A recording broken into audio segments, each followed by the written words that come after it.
यो पाउलको शिक्षा, पाउलको मिसनसँग सम्बन्धित शिक्षा को आधारमा मण्डलीको मिसन के हुनुपर्ने, कस्तो हुनुपर्ने र कसरी हामीले मण्डलीको मिसनलाई हासिल गर्ने भन्ने कुरा चाहिँ हामी सुनौं है त। ल पढौं। मण्डलीको मिसन भनेको आत्मा बचाउन, वचन अनुसार सुहाउँदो, मिल्दो, रचनात्मक र सकारात्मक सेवाहरूद्वारा सुसमाचार प्रचारद्वारा संसारमा परमेश्वरको राज्य विस्तार गर्न, मण्डलीका सबै अगुवा र विश्वासीहरूका संयुक्त सङ्गठित एकीकृत सेवाका कामहरूद्वारा एउटा मुख्य तोकिएको उद्देश्य हासिल गर्नका लागि गरिने सबै खाले काम, क्रियाकलाप, प्रयास, मेहनत, लगानी आदि हो। मण्डलीको स्थापना मिसनको ठोस लक्षित परिणाम हो। ल धन्यवाद। यहाँनिर तपाईले सुन्नुभयो मण्डलीको मिसन भनेको के हो त भन्दा, मण्डलीको मिसन भन्नाले बाइबलमा परमेश्वरको वचनमा मण्डलीको निम्ति प्रभु यीशुले जे जस्ता कुराहरू गर भनेर आज्ञा गर्नुभएको छ, अनि ती नै मिसन हो मण्डलीको।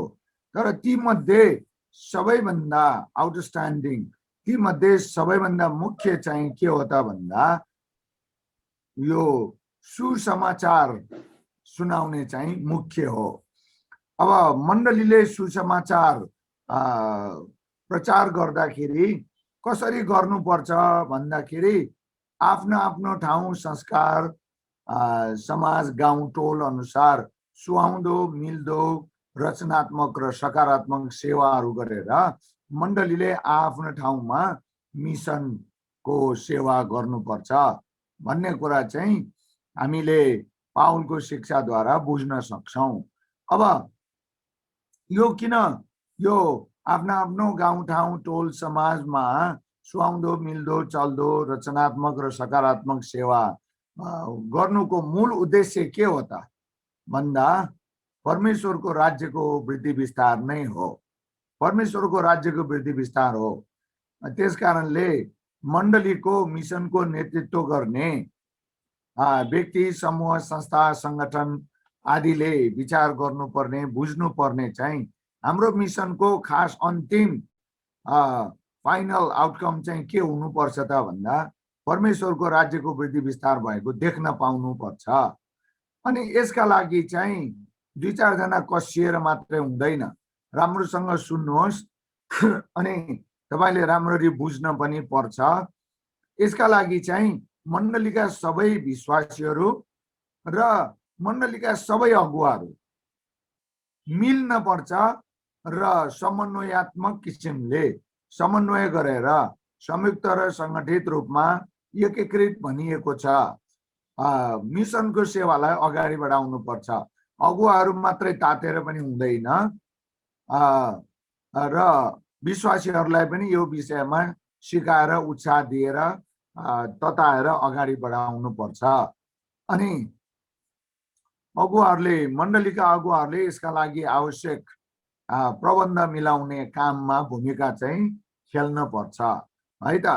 त्यसकारणले आत्मा बचाउने र परमेश्वरको राज्यको सेवा, परमेश्वरको राज्यको वृद्धि विस्तारको निम्ति जे जस्ता काम कुराहरू गरिन्छ, क्रियाकलापहरू गरिन्छ, मेहनत, प्रयास, परिश्रम, आँसु पसिना बगाइन्छ र जे जति लगानी गरिन्छ, लगानी भन्ने बित्तिकै हाम्रो दिमागमा एउटै विषयमा मात्रै घन्टी बज्छ, त्यो चाहिँ पैसाको लगानी भन्ने मात्रै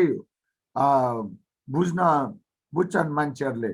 तर हामी तपाईले बुझ्नुपर्ने, मिसनको सन्दर्भमा कुरा गर्दाखेरि हामीले बुझ्नुपर्ने चाहिँ श्रम, समय, हाम्रो तपाईलाई परमेश्वरले दिनुभएको योग्यता, दान, खुबी, दान वरदानहरू जति पनि छन्, आत्मिक दान वरदानहरू, ती सबैको एकमुष्ट लगानी हो। यो कुरा चाहिँ एकदम महत्त्वका साथ बुझ्नुपर्छ है त।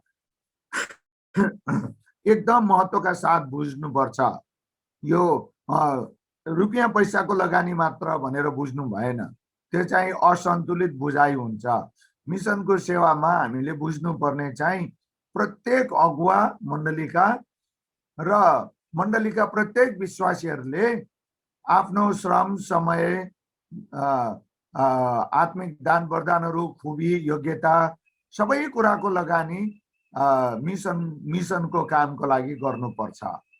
अनि यसका लागि राम्रोसँग सुन्नुहोस् है त, अगुवाहरूले नेतृत्व गर्ने हो, तर विश्वासीहरू सबैले अगुवाहरूलाई तताउनु पर्छ।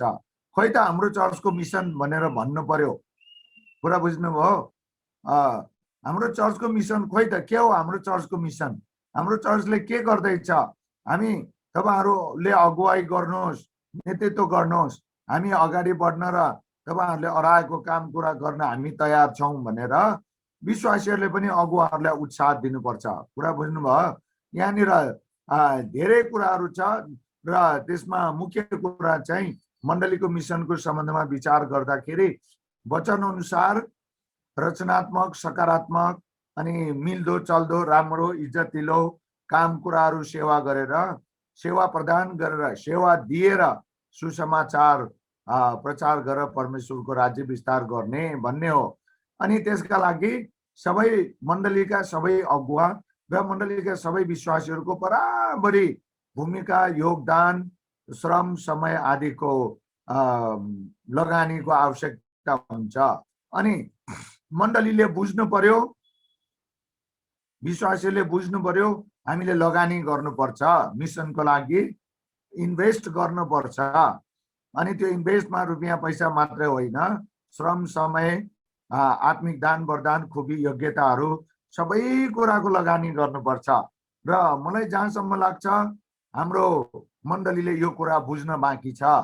अनि अब तपाईहरु जो जति यो क्लासमा हुनुहुन्छ तपाईहरुले सिरियसली लिदिनु पर्यो, बुझ्नु पर्यो र यो मिसनको सेवालाई चाहिँ हाम्रो मण्डलीबाट सशक्त र फलदायी, प्रभावशाली, प्रभावकारी रूपमा चाहिँ अगाडि बढाउनु पर्छ है त। यो चाहिँ आजको सुरुमै हामीले गरेको एक सबैभन्दा महत्त्वपूर्ण कुरा हो र यो तपाईहरु सबैले बडो ध्यान दिएर गम्भीरताका साथ बुझ्नु पर्छ र यो मिसनको सेवालाई हामीले अगाडि बढाउनु पर्छ। अब सरासरी दुई चारवटा कुराहरू हेर्ने छौं अनि त्यसपछि आजका लागि हामी सक्छौं है त। अर्को कुरा, यो चार्ल्स स्पर्जन भन्ने मान्छेले के भनेको छ त भन्दाखेरि उले यस्तो भनेको छ है त। ल कृष्ण भक्त भाइ रातो अक्षर पढिदिनुहोस् त। यहाँ चार्ल्स स्पर्जन भन्ने मान्छेले यो मिसनको सम्बन्धमा यस्तो उद्गार उले व्यक्त गरेको छ। हामी सबैले यो कुरालाई बडो ध्यान दिएर बुझ्नु पर्छ। ल पढिदिनुहोस् त। प्रत्येक विश्वासी कि त मिशनरी हो कि त ठग ठोकेबाज हो। ल अब कतिलाई रिस उठ्छ होला यो सुन्दाखेरि, कतिलाई चित्त दुख्छ होला यो सुन्दाखेरि। तर तपाईं अनि मैले बुझ्नु पर्ने यो चार्ल्स स्पर्जन भन्ने 17औं शताब्दीको बेलायतको ठुलो एकदम ठुलो प्रचारक हो र उद्वारा लिखित ठुल्ठुला पुस्तक पुस्तिकाहरू अहिले पनि धेरै पढ्छन् मान्छेहरूले। धेरै उत्साहित भएर धेरैको जीवन बदलिएको छ। त्यसकारणले तपाईं हामीले बुझ्नुपर्छ उले त्यतिकै भनेको होइन, यो चार्ल्स स्पर्जनले त्यतिकै भनेको होइन। त्यसकारणले विश्वासीहरू दुई खेमाका मात्रै छन् अरे चर्चहरूमा, होइन? अनि कि त मिशनरी हुनुपर्छ कि त ठग हुनुपर्छ अरे, धोकेबाज हुनुपर्छ अरे चार्ल्स स्पर्जनले भने। त्यसकारणले हाम्रो मण्डलीका विश्वासीहरू, तपाईहरु, हामीहरू जो जति अहिले सहभागी भइराखेका छौं यो क्लासमा, तपाईं यो चार्ल्स स्पर्जनको भनाइ अनुसार तपाईं कहाँनिर पढ्नुहुन्छ अब तपाईंले निर्क्यौल गर्नु पर्यो। अब तपाईंले निर्क्यौल गर्नुपर्छ कि त तपाईं मिशनरी हुनु पर्यो, प्रभु येशू ख्रीष्टको मृत्यु र पुनरुत्थानको प्रचारमा लगानी गर्नु पर्यो, आफ्नो श्रम, समय, धन अनि तपाईलाई प्रभुले दिनुभएको दान, योग्यता, खुबी, दान वरदानहरू लगानी गर्नु पर्यो र आत्मा बचाउने मण्डली मार्फतको यो मिसनको सेवामा केही पनि गर्नुहुन्न, बिल्कुलै सहभागी बन्नु भएको छैन भने चार्ल्स स्पर्जनको भनाइअनुसार कि त ठग भयो विश्वासी, कि त धोकेबाज भयो। त्यसकारण यो चाहिँ बडा मार्मिक कुरा छ, तपाईँ हामीले बुझ्नुपर्छ र तपाईँ मार्फत तपाईको मण्डलीको मिसनको सेवालाई यस कारणले पनि अगाडि बढाउनु पर्छ है त। ल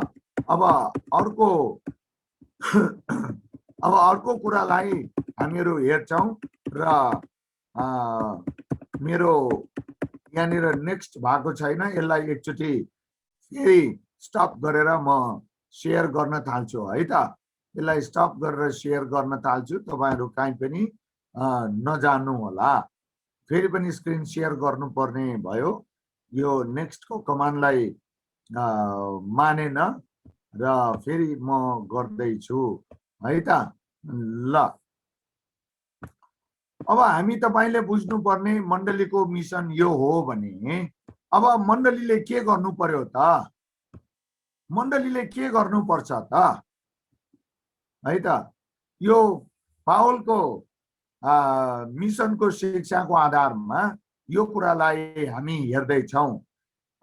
मिसनको मण्डलीमा अथवा मण्डलीले गर्नुपर्ने मिसनको काम भनेको के हो?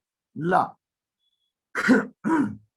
यो सृष्टिले पढ्दियौं त प्रेरितको 14 अध्यायको 21 देखि 23 सम्म। तपाईहरु सबैले पनि बाइबललाई पल्टाउनुहोस् है। आज मैले सबै कुरा यहाँ स्लाइडमा हालेको छैन, तपाईहरु सबैले बाइबलै पल्टाउनुहोस्, बाइबललाई अगाडि राख्नुहोस् र सृष्टिले हामीलाई पढेर सुनाउँछ प्रेरितको 14 अध्यायको 21 देखि लिएर 23 सम्म।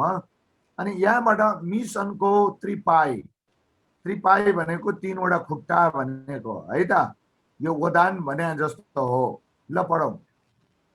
तिनीहरूले शहरमा सुसमाचार प्रचार गरेर धेरै चेलाहरू बनाए र तिनीहरू लुस्त्रा, आइकोनियन र एन्टिओखियामा फर्के। चेलाहरूका आत्मालाई सुदृढ बनाउँदै उनीहरूलाई विश्वासमा रहिरहने अर्ती दिए र धेरै कष्ट सहेर हामी परमेश्वरको राज्यमा प्रवेश गर्नुपर्छ भनी उनीहरूलाई भने। जब तिनीहरूले उनीहरूको हरेक मण्डलीमा एल्डरहरू नियुक्त गरे, तब प्रार्थना र उपवास सहित उनीहरू आफूले विश्वास गरेका प्रभुको जिम्मामा उनीहरूलाई सुम्पिदिए। धन्यवाद। अब यहाँ मण्डलीले गर्नुपर्ने मिसनको सेवाको लागि तीनवटा रणनीति पावलले यहाँनिर दिएको छ है त। तीनवटा रणनीति चाहिँ तीनवटा कसरी मिसनको काम गर्ने त मण्डलीले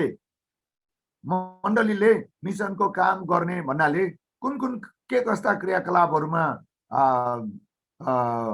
जोड दिने, के कस्ता क्रियाकलापहरु गर्ने त भन्ने सम्बन्धमा चाहिँ यहाँनिर पावलले यसरी बताएको छ। यहाँ तपाईले तीनवटा शब्द अत्यन्तै महत्त्वपूर्ण छ। यो भर्खरै हामीले सुनेको प्रेरितको 14 को 21 देखि 23 मध्येबाट तीनवटा शब्द, अनि ती तीनवटा शब्द नै मण्डलीले गर्ने मिसनको काम हो यो। त्यसकारण यहाँनिर तपाईले हेर्नुहोस् है त। सबभन्दा पहिलो के अरे देख्नुभयो? सबभन्दा पहिले मण्डलीले के गर्नुपर्छ हेरिराख्नु भएको त छ नि अघि? ल भन्नुहोस् त, सबभन्दा पहिले मण्डलीले मिसनको काम गर्दा के गर्नुपर्छ? सुसमाचार। धन्यवाद अनिमेश। सुसमाचार सुनाउने काममा मण्डलीले जोड दिन पर्छ, मण्डलीले तालिम दिन पर्छ, मण्डलीले योजना बनाउनु पर्छ, मण्डलीले पैसा खर्च गर्नु पर्छ सुसमाचार प्रचारको लागि। सुसमाचार प्रचारको लागि 2-4 जनालाई मण्डलीले तयार गरेर पुग्दैन। मण्डलीका सबै विश्वासीहरूलाई सुसमाचारको निम्ति तयार गर्नुपर्छ। अनि जब मण्डली सुसमाचारको निम्ति परिचालन हुन्छ, मण्डलीका सबै विश्वासीहरू सुसमाचार सुनाउनको निम्ति अगाडि बढ्छन्, तब त्यो सुसमाचारको कामलाई पुस्तासम्म निरन्तर अगाडि बढाउनको निम्ति दोस्रो त्यसपछिको भूमिका के हुन्छ रे? मण्डलीले केमा जोड दिनु पर्यो भन्नुहोस् त कसैले? सुसमाचार पछि केमा जोड दिनुपर्छ? सुसमाचार आधारभूत पहिलो मुख्य कुरा हो। त्यसपछि चेला बनाउने कुराको लागि त्यो चेला बनाउने सेवाको काममा हामीले महत्त्व दिनुपर्छ, जोड दिनुपर्छ। अनि चेला एकातिर चेला बनाउने दर्शन भएको मान्छे अगुवाहरू विश्वासीहरू हुनु पर्यो मण्डलीमा भने, अर्कोतिर विश्वासीहरूको हृदय पनि म फलानाले सिकाउनु भए अनुसार अगाडि बढ्छु, फलानाको नेतृत्वलाई म स्वीकार गर्छु, ग्रहण गर्छु र उहाँले अराउनु खटाउनु भए अनुसार, जिम्मा दिनु भए अनुसार म मण्डलीमा रहेर प्रभुको सेवा गर्छु। त्यो खालको भावना चाहिँ विश्वासीहरूसँग हुन पर्यो। अनि त्यसलाई चाहिँ चेलापनको सेवकाई भनिन्छ। 23 पदमा तपाईले पढ्नुभयो भनेदेखि यहाँनिर लेखिएको छ, तब तिनीहरूले उनीहरूको हरेक मण्डलीमा एल्डर नियुक्त गरे। तब प्रार्थना र उपवास सहित उनीहरू आफूले विश्वास गरेका प्रभुको जिम्मामा उनीहरूलाई सुम्पिदिए। अब यहाँनिर नियुक्त गरे, सुम्पिदिए र नियुक्त गर्न र सुम्पिन, त्यो सुम्पिने लेभलसम्म पुर्याएर हुर्काएको कुरा हामी यहाँ देख्छौँ। अनि त्यसपछि ती चेलाहरूले के गर्छन् रे? अन्तमा तेस्रो तहमा पुगेपछि ती चेलाहरूले के काम गर्छन् भन्दा 22 पदमा तपाईले, हजुर, मण्डली स्थापना। हो, धन्यवाद रेशमा। मण्डली स्थापनाको काम गर्छ। कुरा बुझ्नुभयो? सुसमाचार अथवा मण्डलीले गर्ने मिसनको सेवाको अन्तिम लक्ष्य भनेको भौतिक रूपमा हामीले देख्ने गरिकन अन्तिम लक्ष्य भनेको मण्डली संगतिको सुरुवात हो र त्यो संगतिको वृद्धि पश्चात मण्डलीको रूपमा रूपान्तरण हुने हो, बढ्ने हो। त्यसकारण यो चाहिँ मिसनको त्रिपाई हो, सुसमाचार, चेलापन र मण्डली स्थापना। त्यसकारण तपाईले अब आफ्नै मण्डलीको बारेमा सोच्नुहोस् र आफ्नै बारेमा सोच्नुहोस्, मैले सुसमाचार सुनाएको छु कि छुइनँ? मेरो मण्डलीले सुसमाचार प्रचारको सेवामा कति जोड दिएको छ? मैले चेला बनाएको छु कि छुइनँ भन्नुभन्दा पहिले म चेलाको रूपमा हुर्किँदै बनिँदै बढ्दै छु कि छुइनँ? अनि मैले अरूलाई चेला बनाएको छु कि छुइनँ? जब यसरी आफू चेला बन्ने र आफूले अरूलाई चेला बनाउने सेवामा तपाईँ आफैलाई समर्पण गर्नुहुन्छ। अनि यो चाहिँ दिनभरि लाएर गर्ने काम होइन। तपाईँको जागिर, पेसा, व्यवसाय छोडेर लाग्ने भनेको होइन। यो बचे खुचेको समयमा मात्रै गर्दा पनि पुग्छ। अनि त्यसपछि हाम्रो मण्डलीले मण्डली स्थापना गर्ने काम सेवा गरेको छ कि छैन, त्यो तपाईँले सोच्नुपर्छ। अब बुझ्नुपर्छ, सधैँ केटाकेटी भएर बसेर हुँदैन है त। मिसनको त्रिपाई मण्डलीले मिसनको सेवा गर्छ भने यी तीनवटा काम चाहिँ गर्नै पर्छ, सुसमाचार, चेलापन र मण्डली स्थापना। त्यसकारणले तपाईहरु मण्डलीमा जो हुनुहुन्छ त्यो मण्डलीको पद ओगटेर बस्ने होइन, मण्डलीमा सेवा गर्ने हो। सुसमाचारको सेवा, चेलापनको सेवा र मण्डली स्थापनाको सेवा, यो चाहिँ पावलबाट हामीले सिक्न पर्ने मिसनसँग सम्बन्धित त्रिपाईको कुरा हो। अब हामी अर्को उसमा जान्छौं। पावलको मिसनको ईश्वर शास्त्रीय अथवा थियोलोजिकल बेस ग्राउन्ड, उसको पावलको मिसन सम्बन्धी शिक्षा सिद्धान्तको आधार चाहिँ के हो त, जग चाहिँ के हो त, त्यसलाई हामी तपाईले बुझ्नुपर्छ। यो 3-4 कुरालाई हामी अगाडि बढाउँदै लैजाउँ है त। ल रेसमा 1 नम्बर पढौं।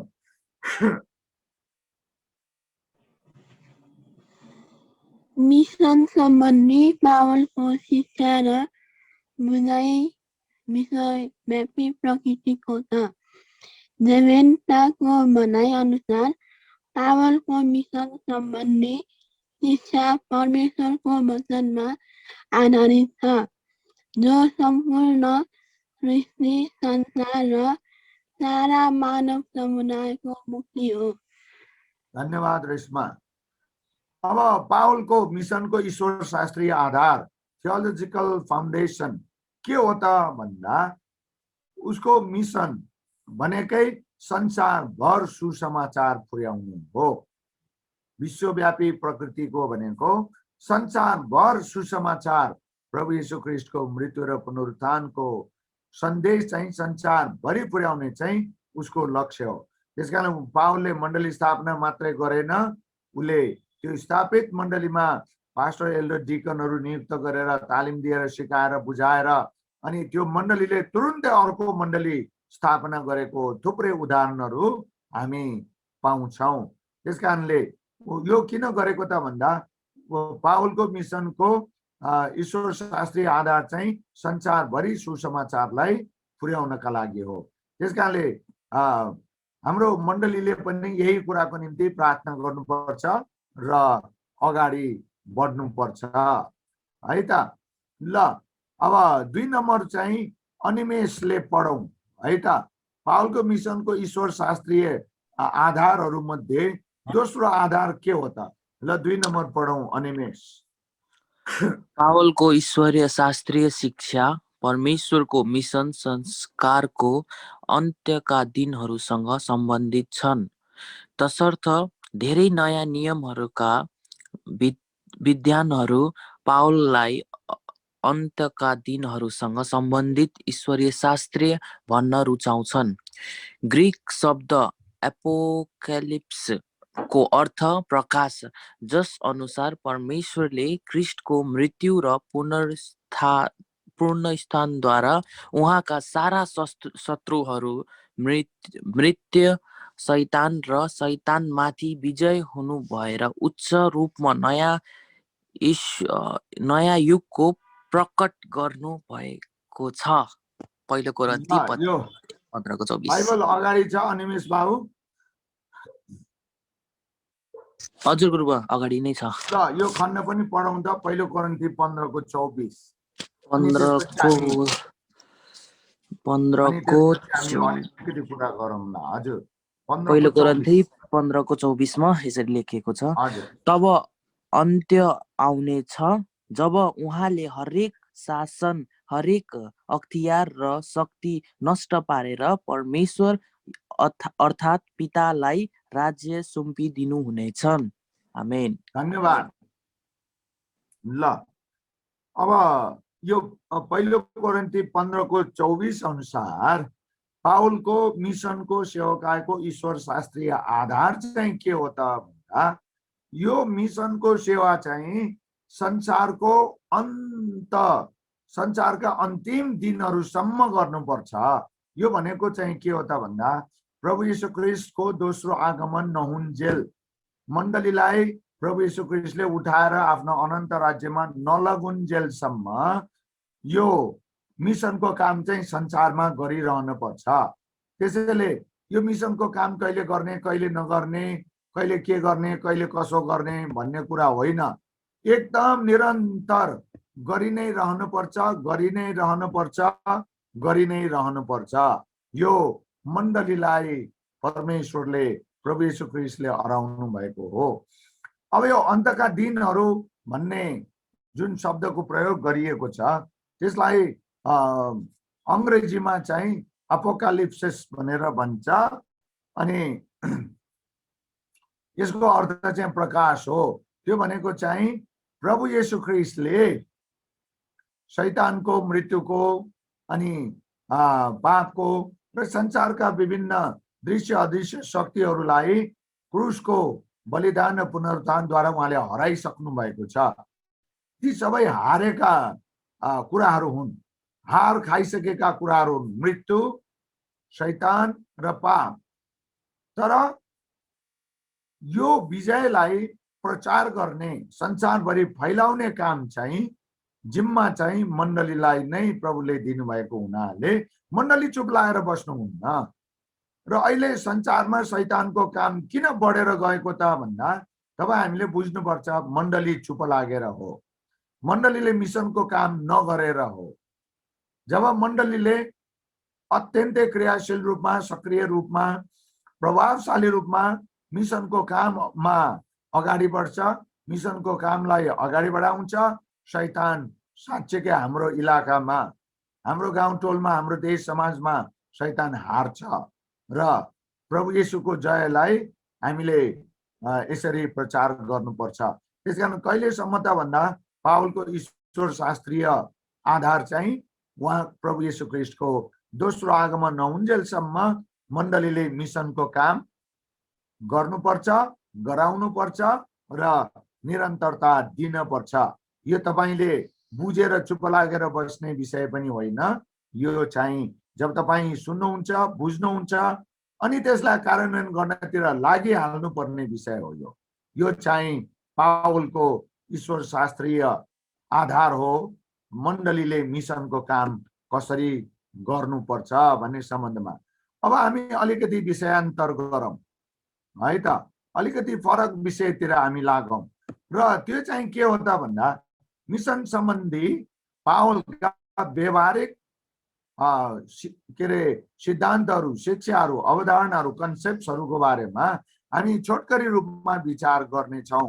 सरासरी छोटकरी रूपमा विचार गरेर हामी अगाडि बढ्छौँ है त। मिसन सम्बन्धी पावलका व्यवहारिक अवधारणाहरू। ल रामदेवी यो पहिलो बुँदालाई पढिदिउँ।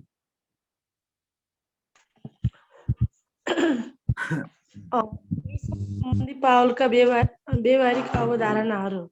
1. पावल पास्टर नभई सुसमाचारको घोषणा गर्ने जलनले परिचालित फिरन्ते प्रचारक हुन्। उनको शिक्षा अनुसार यी दुई फरक दान र जिम्मेवारी हुन्। त्यसैले उनका अनुसार एकले अर्काको सेवा र जिम्मेवारीमा कदापि बाधा, धक्का, मर्का र हस्तक्षेप गर्नुहुन्न। धन्यवाद। अब यहाँ पावलले दुईटा कुरा गरेको छ, तुलना गरेको छ है त। पावल चाहिँ के होइन रे, यहाँ देखिहाल्नुभयो। पावल पास्टर होइन। पास्टर भनेको को हो त भन्दा एउटा मण्डलीमा अल्झिएर बस्ने मान्छे हो होइन। पावल चाहिँ के अरे पावलको भनाइ चाहिँ पास्टर भनेको को हो त भन्दा एउटै मण्डलीमा सेवाकाई गर्दै अल्झिएर बस्ने हो, मण्डलीको सेवाकाईमा मात्रै। तर पावल चाहिँ पास्टर होइनन्। के हो अरे तपाईले देख्नुभयो यहाँ पावल के हो रे? देख्नुभयो कि भएन भन्नुहोस् त। पावल को हो? पास्टर नभएर पावल को हो रे? फिरन्ते प्रचारक हो। खै तपाईहरु अरु सब चुप लाएर बसेर कहाँ हुन्छ र के रे यो जोइन गरेर अन गरेर कता कता हिँड्नु भएको जस्तो छ। कोही पनि बोल्नुहुन्न, अनिमेष मात्रै बोले। ल पावल चाहिँ फिरन्ते प्रचारक हुन् भनेपछि एक ठाउँमा बसिरहने खालको मान्छे होइन। फिरन्ते भनेको घुमेको घुमे, डुलेको डुलै, विभिन्न ठाउँमा गएको गई, सुसमाचार प्रचार गरेको गरे आदि हो। त्यसकारणले पावलले मिसनरी भनेर कसलाई भन्छ त भन्दा पास्टर भएर एउटै मण्डलीको सेवामा मात्रै लागिरहनेलाई, मण्डलीकै सेवामा मात्र लागिरहनेलाई मिसनरी भन्दैन पावलले। पावलले मिसनरी भने कसलाई भन्छ त भनेको भन्दा ऊ ठाउँ ठाउँमा गएर सुसमाचार प्रचार गरेर मण्डली सुरु गर्ने मान्छेलाई चाहिँ मिसनरी भनेको हो। कुरा बुझ्नुभयो? त्यसकारणले मण्डलीले पनि पावलको यो खालको शिक्षालाई अनुसरण गर्नुपर्छ।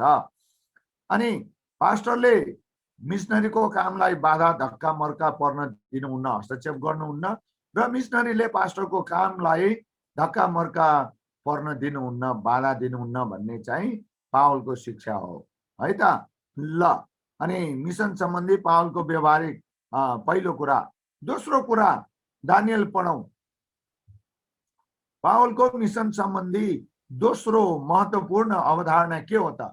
अनि यो वचनको खण्ड पनि पढौं, अघि न पढिसकेकै हो। दानियल पावलले सुरु गरेका मण्डलीहरूमा स्थानीय हुर्केका र परिवर्तित विश्वासीहरूलाई एल्डरको सेवामा नियुक्त गरे। उनले मण्डली सुरु गर्थे तर स्थानीयहरूलाई नेतृत्वको जिम्मेवारी दिन्थे। यो उनको मिसनको रणनीति हो। भनौँ बाबु, सकिएको छैन के भयो ल यो चाहिँ एकदमै महत्त्वपूर्ण हो।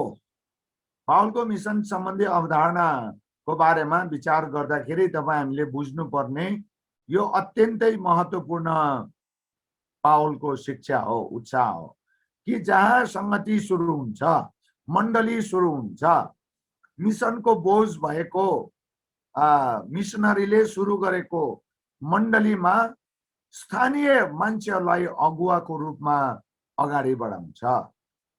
कतैबाट लगेर त्यहाँ अगुवा राख्दैन, त्यो चाहिँ जागिर खुवाए जस्तै हुन्छ। त्यसकारणले स्थानीय मान्छेलाई नै हुर्काएर नियुक्त गरेर जिम्मा दिएको कुरा चाहिँ तपाईले यहाँनिर देखिराख्नु भएको छ। यो पावलले गरेको हो यहाँ। अनि तपाईले दानियल पढाउँदा यो 14 को 23 लाई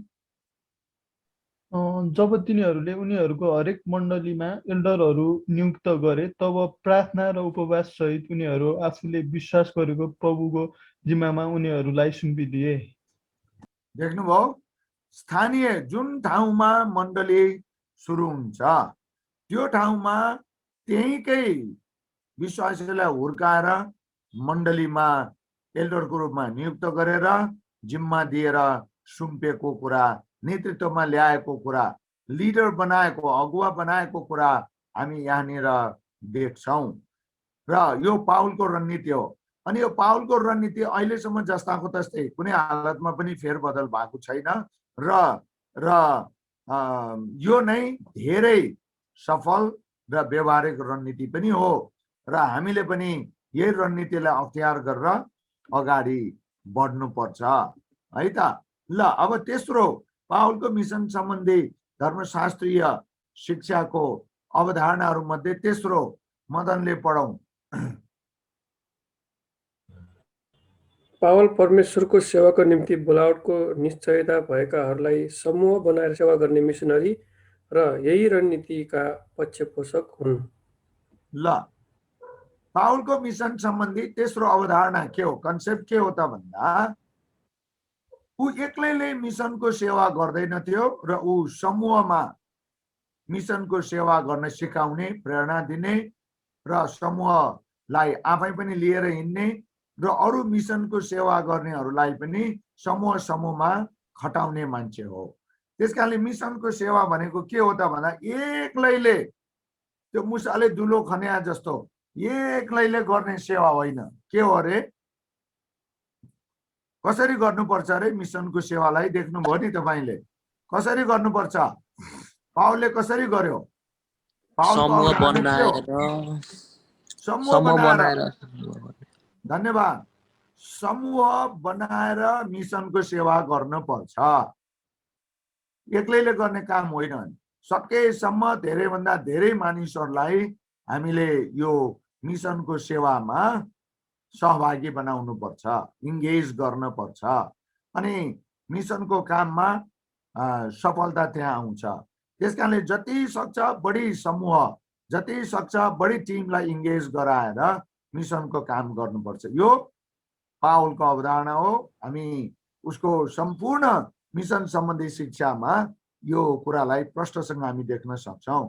त्यसकारणले हाम्रो मण्डलीमा तपाईहरु जहाँ जहाँ हुनुहुन्छ त्यहाँ त्यो ठाउँबाट, त्यो मण्डलीबाट मिसनको सेवा गर्ने हो भने मिसनको सेवा गर्नेहरूको मात्रै टिम चाहिँ हुनपर्छ, समूह चाहिँ हुनपर्छ, बनाउनुपर्छ अनि गरेर अगाडि बढ्नुपर्छ है त। ल अब पावलको मिसनसँग सम्बन्धित चौथो अवधारणा के हो त भन्दा हाम्रो शारदा नगरको रेसमा चौथो नम्बर पढिदिउँ त। तेस्रोमा समूह बनाएर मिसनको सेवा गर्ने भनेर हामीले कुरा गर्यौं भने चौथो के रहेछ रेसमा शारदा नगर पढौं। पावलले एथेन्सका नयाँ विश्वासीहरूलाई सेवामा उतार्न उनीहरूलाई रचनात्मक तरिकाले सच्याएर सुसमाचारलाई सान्दर्भिक बनाउन संलग्न थिए। ल पावलको मिसनसँग सम्बन्धित अवधारणाको एउटा अर्को मुख्य कुरा चाहिँ के हो त भन्दा पावलले आफूले चेला बनाएका विश्वासीहरूलाई रचनात्मक तरिकाले सिकाएर, सच्याएर, हुर्काएर, उत्साह दिएर जुन ठाउँमा सुसमाचार प्रचार गर्न मिसनको काम सुरु गर्न उनले हराएर खटाएर जिम्मा दिएर पठाउँथ्यो, त्यो ठाउँको मानिसहरू, उनीहरूको संस्कार संस्कृति, उनीहरूको चालचलन, उनीहरूले भोग चलन गरिआएका कुराहरू, बोल्ने भाषा, उनीहरूको धारणा दृष्टिकोण अनि उनीहरूले एकला अर्कालाई, संसारलाई, विभिन्न किसिमलाई हेर्ने उनीहरूको बुझाइ, सबै कुरा अध्ययन गरेर बुझेर अनि ती सबै कुरालाई सान्दर्भिक बनाएर ती सबै कुराको पृष्ठभूमिमा सुसमाचार प्रचार गर्न उनले उत्साह दिन्थे। त्यसकारण राम्रोसँग बुझ्नु होला, कतै गएर झ्याप्पै प्रचार गरिहाल्नुभन्दा पहिले त्यो ठाउँका मानिसहरूको सोच विचार, धारणा, व्यवहार, धर्म, परम्परा, संस्कार, रीतिथिति, शिक्षा, सम्पूर्ण कुराहरूको बारेमा थोर बहुत बुझेर अनि त्यसपछि त्यहाँ सुसमाचार प्रचार सुहाउँदो किसिमले, त्यहाँकै मानिसहरूको निम्ति सुहाउँदो किसिमले सुसमाचार प्रचार गरेर मण्डली स्थापना गर्ने अभियानको यो अवधारणाको सुरुवातकर्ता चाहिँ पावल नै हो। त्यसकारण यो अत्यन्तै व्यवहारिक छ, ध्यान दिएर बुझ्नुहोस् र हामी तपाईहरुले पनि यही तरिकालाई अपनाउनु पर्छ। ल अब पावलसँग परमेश्वरले मिशनरीको रूपमा भएको बोलावटको निश्चयता, अघि नै सुरुमा हामीले प्रेरितको 20 अध्याय पढ्यौं। अब यी मिशनसँग सम्बन्धित, मिशनको सेवासँग सम्बन्धित ठुल्ठुला शिक्षा पावलले किन दिन सक्यो त भन्दा उनलाई परमेश्वरले मिशनरीको रूपमै बोलाउनु भएको थियो र उनलाई परमेश्वरले ठाउँ ठाउँमा यात्रा गरेर मण्डली सुरु गर्न त्यही जिम्मेवारी दिएर बोलाउनु भएकोमा उसँग निश्चयता थियो। त्यसकारणले तपाई पनि मिशनरी बन्न सक्नुहुन्छ। कुरा बुझ्नु, तपाई जहाँ हुनुहुन्छ त्यहाँ मिशनरी बन्न सक्नुहुन्छ। तर यो पावलको शिक्षा अनुसार मिशनरी बन्नुभन्दा पहिले निश्चयता हुनुपर्छ। कुरा बुझ्नुभयो? दान दर्शन बोलावटको निश्चयता चाहिँ हुनै पर्छ। त्यो नभएको अवस्थामा मिशनको काम, प्रयास, लगानी, दुःख, मेहनत सब कुरा खेर जान्छ। त्यसकारणले बोलावटको निश्चयता हुनु आवश्यक छ मिशनको सेवा गर्नेहरूको लागि। कुरा बुझ्नुभयो? अनि जब बोलावटको निश्चयता छ भने काम, पानी, मिठो नमिठो, तितो अनि पिठो अनि मन परेको नपरेको, सहन सक्ने नसक्ने, मन पर्ने नपर्ने सबै कुराको सामना गरेर मिशनको कामलाई उच्च प्राथमिकता दिएर त्यो बोलावट भएको व्यक्तिले तोकिएको ठाउँमा मिशनको सेवा गर्छ। त्यसकारणले बोलावटको निश्चयता हुनु आवश्यक छ। कतिजनाले त आफैलाई शहीद बनाएको कुरा पनि छ। अघि विलियम केरीको कुरालाई तपाईले पढ्नुभयो भने राम्रोसँग बुझ्नुहुन्छ। यी कुराहरूलाई हामीले विचार गरौँ। अनि यो 17औं 18औं शताब्दीमा तपाईले म बारम्बार त्यो भन्ने गर्छु, सुन्नु भएकै होला, न्यू हेब्रेट्स भन्ने ठाउँमा जोन भन्ने एकजना मान्छे मिशनरी भएर गयो। जाँदाखेरि उलाई त्यहाँको क्यानिबल्सहरूले मारेर काटेर पकाएर खाने बन्दोबस्त मिलाउँदा पनि समर्पित भएर प्रभुले पठाउनु भएको मलाई यस ठाउँमा भनेर उनले मिशनको सेवालाई निरन्तरता दियो। त्यसकारण यो कुरा, यो शीर्षक अन्तर्गत थोरै कुरा गरेर हामी सक्छौं। अनि आजका लागि र तपाईहरुको केही प्रश्न छ भने विचार गर्दै रहनु होला है त। ल प्रेरितको 9 अध्यायको 15 र 16 लाई पढौं है त। ल यहाँनिर पवित्र भन्ने बहिनी हुनुहुन्छ, तपाईले यो खण्ड पढिदिनुहोस् त। यो प्रेरितको 9 अध्यायको 15 र 16 यो भनेको पावललाई मिशनको सेवाको निम्ति प्रभुले दिनुभएको बोलावटको निश्चयता पावलसँग कुन हदसम्म थियो भन्ने कुराको पावल आफैले उद्घोष गरेको हो। ल पढ्नुहोस् त पवित्र बहिनी, कता हुनुहुन्छ?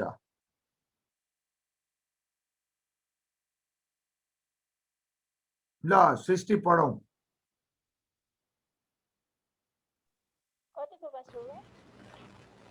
पवित्र, ल यो खण्ड पढौं।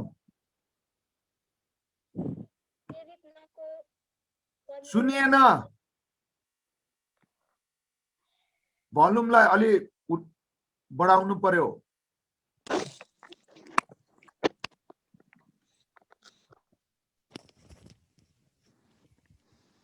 प्रेरित 9को 15 र 16 जाऊ, किनकि अन्य जातिहरू, राजाहरू र इजरायलका सन्तानका सामुन्ने मेरो नाउँ प्रचार गर्न ती छानिएका मेरा एक पात्र हुन्।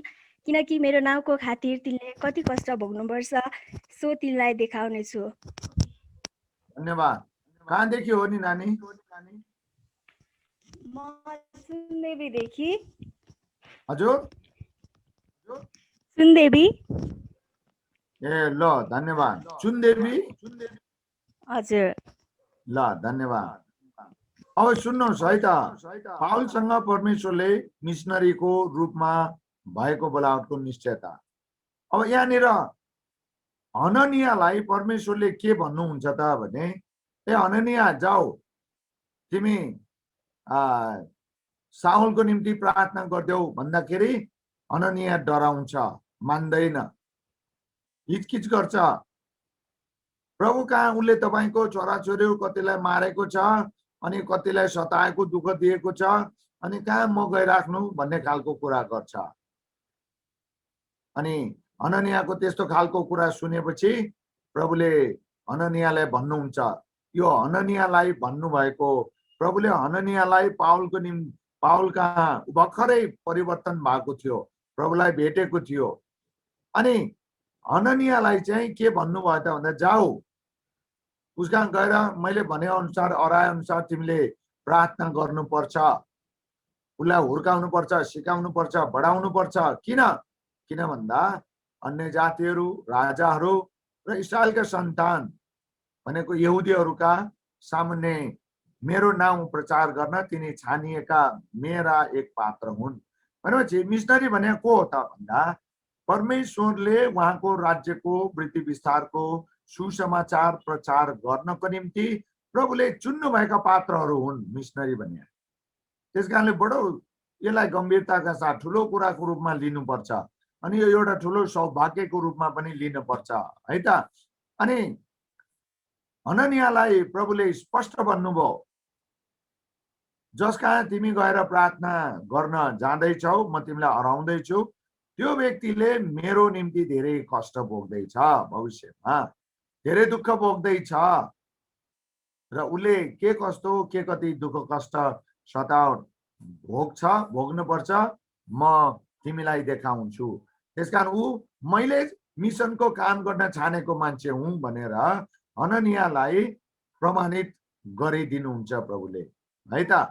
अनि यो चाहिँ पाउल साँच्चीकै मिसनरीको रूपमा प्रभुले चुन्नु छान्नु भएको रहेछ भन्ने कुराको निश्चयता हननियालाई प्रभुले दिनुभयो।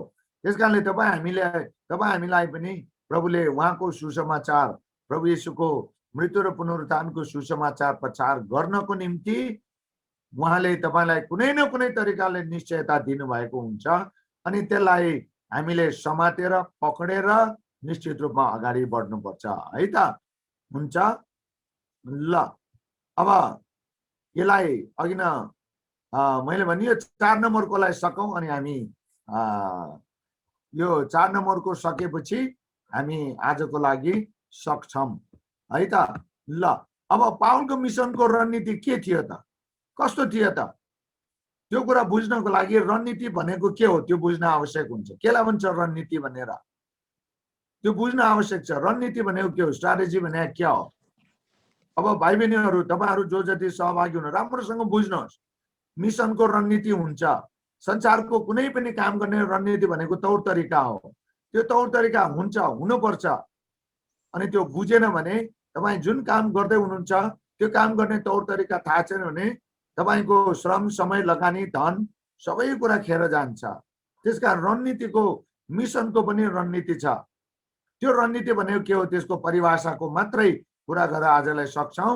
अनि पाउलको मिसनको रणनीतिको बारेमा अर्को हप्ता हामी कुरा गर्छौँ है त। ठिक छ ल, सृष्टि पढिदिउँ, अघि न कता गायब भएको थियो, अब पढौँ। पावलको मिसन रणनीति, पावल्स मिसन स्ट्राटेजी। विभिन्न क्षमताका दुश्मन र प्रतिस्पर्धीहरू माझमा आफ्नो र आफ्नो संस्थाको उद्देश्यलाई जताबाट जसरी जुनसुकै तरिका अपनाएर भए पनि सफल बनाउने प्रक्रियालाई रणनीति भनिन्छ। यो सैनिक विज्ञान र व्यापारिक क्षेत्रबाट आएको अवधारणा हो। रणनीति जहिले पनि भविष्यसँग सम्बन्धित छ। अब रणनीति भनेको के हो भनेर तपाईलाई जहाँसुकै होस् बुझ्न आवश्यक छ भने रणनीतिको परिभाषा त्यही हो। तपाई दुश्मनहरूको माझमा हुनुहुन्छ अनि तपाई जे गर्दै हुनुहुन्छ त्यही काम गर्ने थुप्रै अरू प्रतिस्पर्धीहरू पनि हुनुहुन्छ। त्यो काम तपाईले जे गर्दै हुनुहुन्छ ती रोक्नको लागि प्रयास गर्ने पनि थुप्रै मान्छेहरू अथवा त्यस्ता दृश्य अदृश्य शक्तिहरू छन् भने त्यस्तो अवस्था परिस्थितिको माझमा तपाईको उद्देश्य, तपाईको काम, तपाईको जिम्मेवारी जे हो त्यसलाई जसरी भए पनि पूरा गरी छोड्ने, हासिल गरी छोड्ने तौर तरिकालाई चाहिँ रणनीति भन्छ। अब यो रणनीति भन्ने शब्द, स्ट्राटेजी भन्ने शब्द कहाँबाट आएको रे? दुईवटा स्रोत रहेछ। एउटा कहाँबाट आएको रे भन्नुहोस् त कसैले? दुईवटा स्रोत। यो रणनीति भन्ने शब्दको उत्पत्ति कुन कुन उसबाट भएको रे? सैनिक विज्ञान र व्यापारिक क्षेत्रबाट हो। अब सैनिक विज्ञान, मिलिटरी साइन्सबाट आएको हो रे यो स्ट्राटेजी भन्ने शब्द। अब यहाँ लडाईँको कुरा हुन्छ, जित्ने कुरा हुन्छ, हार्नको लागि लडाईँको मैदानमा सिपाहीहरू जाँदैनन् हो भनेपछि जित्ने कसरी त? शत्रुलाई हराउने तौर तरिका के हो? उनीहरू पहिले तयार भएर यो तौर तरिका तयार गरेर लडाईँको मैदानमा जान्छन्। यो त्यसकारणले रणनीति चाहिँ सैनिक विज्ञानबाट आएको हो भने अब यसको दोस्रो स्रोत चाहिँ व्यापारिक क्षेत्र। तपाईले जुन सामानको उत्पादन गर्नु भएको छ त्यही सामानको उत्पादन अरू विभिन्न संसारभरका कम्पनीले गरेको हुन सक्छ, तर तपाईले उत्पादन गरेको तपाईको कम्पनीको उत्पादनले नै संसारको मार्केट कसरी लिने त? यो तरिका जे जस्ता तरिकाहरू अख्तियार गर्नुहुन्छ त्यसलाई रणनीति भन्छ। तपाईले तपाईको उद्योगबाट अथवा तपाईको संस्थाबाट जे जस्ता कुराहरूको उत्पादन हुन्छ ठ्याक्कै त्यही नै साबुन, संसारमा धेरै साबुन उत्पादन गर्ने कम्पनीहरू छन्, तर धेरैभन्दा धेरै बजारको हिस्सा तपाईले कसरी लिने त भन्ने तपाईसँग तौर तरिका, रणनीति, त्यो खालको व्यवस्था छैन भने तपाईको उद्योग फ्लप भएर जान्छ। तपाईको उत्पादनलाई कसैले पनि किन्दैन अनि तपाई घाटामा जानुहुन्छ, नोक्सानमा जानुहुन्छ, अन्तमा गएर उद्योग अथवा संस्था नै बन्द हुन्छ। हो त्यसकारणले गर्दाखेरि तपाईको प्रडक्टलाई सेल गर्नको लागि अरू विभिन्न प्रतिस्पर्धीहरू भन्दा तपाई कसरी आफ्नो प्रडक्टलाई, आफ्नो कुरालाई तपाईले सबैलाई मन पर्ने, सबैलाई नभई नहुने र यही मात्र सबभन्दा सलिड कुरा हो, यही मात्र सबभन्दा विश्वासिलो कुरा हो, यही मात्र सबभन्दा मुख्य र ठुलो कुरा भनेर कसरी विश्वास त तुल्याउने, यो चाहिँ रणनीतिको कुरा हो। ल अब आजका लागि यति मात्रै गरौँ जस्तो लाग्यो मलाई र बाँकी कुरा चाहिँ हामी नेक्स्ट विकमा गरौँला। आज घाँटी पनि धेरै दुखिरहेछ, तर आजको कुरा तपाईले फिल गर्नुभयो होला भन्ने मेरो आशा छ। धेरै महत्त्वपूर्ण कुरा छ आजको चाहिँ, छोटो रूपमा हामीले गर्यौं तर धेरै महत्त्वपूर्ण कुरा हो। अनि हाम्रो चर्चले तपाईहरु सहभागी जो हुनुहुन्छ हरेक प्रत्येकले यो गर्नै पर्छ। मिसनको काममा तपाई अगाडि बढ्नै पर्छ। तपाई अगाडि बढेन भने को अगाडि बढ्ने? त्यसकारणले तपाईलाई प्रभुले यो क्लासमा ल्याउने बन्दोबस्त गर्नु भएको हो। यो चार्ल्स स्पर्जनको कुरालाई फेरि अघि नै हामीले सुनेको हेरेको चार्ल्स स्पर्जनको कुरालाई म एकचोटि फेरि भन्न चाहन्छु, तपाईले सम्झिनु भएकै हुनुपर्छ। ल मदन पढ्दिनु त चार्ल्स स्पर्जनको नेपाली भर्सन के हो? प्रत्येक विश्वासी कि त मिसनरी हो कि त ठग धोकेबाज हो। ल तपाई को हो भनेर सोद्धाखेरि तपाईलाई चित्त दुख्ला, किनभने मलाई ठग धोकेबाज भन्ने आरोप लाए भन्ने कुरा होला। अनि यो एकदम तीतो यथार्थ हो जो सबै मण्डलीमा मौजुद छ। हरेक विश्वासी कि त मिशनरी बन्नु पर्यो, प्रभुको सुसमाचार प्रचार गर्ने पर्यो। यदि प्रभुको विश्वासी भएर पनि प्रभुको सुसमाचार कसैलाई कहिले प्रचार गर्दैन, नयाँ ठाउँमा संगति मण्डली सुरु गर्ने उद्देश्य छैन भनेदेखि त्यो चाहिँ प्रभुको नजरमा ठग मान्छे हो, धोकेबाज मान्छे हो। अब तपाईं कुन चाहिँ हुने तपाईंको निर्णय हो। अब बाँकी समय हाम्रो शिष्यलाई फर्काउँछु म। मेरो घाँटीको लागि चाहिँ तपाईहरुले प्रार्थना गरिदिनु होला। धन्यवाद। जय मसीह।